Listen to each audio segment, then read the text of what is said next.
Est-ce qu'on peut faire des combustions sans dioxygène? Bien sûr qu'on le peut, par exemple en utilisant un autre gaz réactif, par exemple du dichlore, Cl2. Alors c'est un gaz qui est vert et tous les gaz colorés, ça veut dire ne pas respirer. C'est pour ça que je suis sous la hotte de mon labo. Je vais le faire réagir avec ce gaz-là. C'est de l'acétylène, C2H2. Quand ça brûle dans l'air, ça crée du dioxyde de carbone et de l'eau, et même des suies sous forme de carbone noir. C'est tout simple.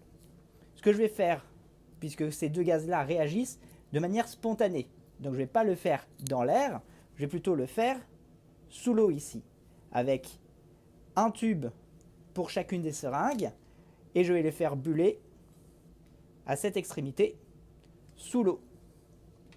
Donc, pour vérifier déjà que c'est bien de l'eau, ce que je vais faire, c'est que je vais mettre un petit peu de bleu de bromothymol. Vous voyez que il est vert légèrement bleuté, ce qui indique plutôt que ma solution est légèrement basique.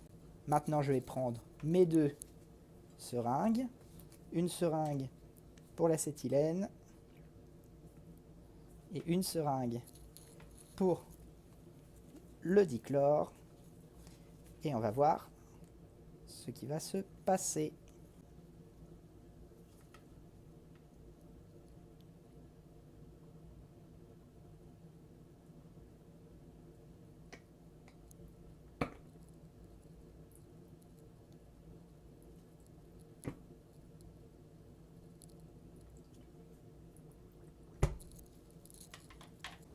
Alors, qu'est-ce qu'on constate? Déjà, j'ai l'apparition d'un solide noir.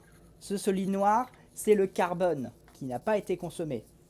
Dans une combustion classique dans le dioxygène réagit avec le carbone pour former un gaz incolore, le dioxyde de carbone.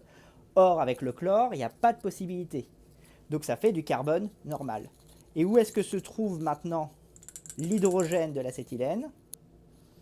Il se trouve dans le bécher.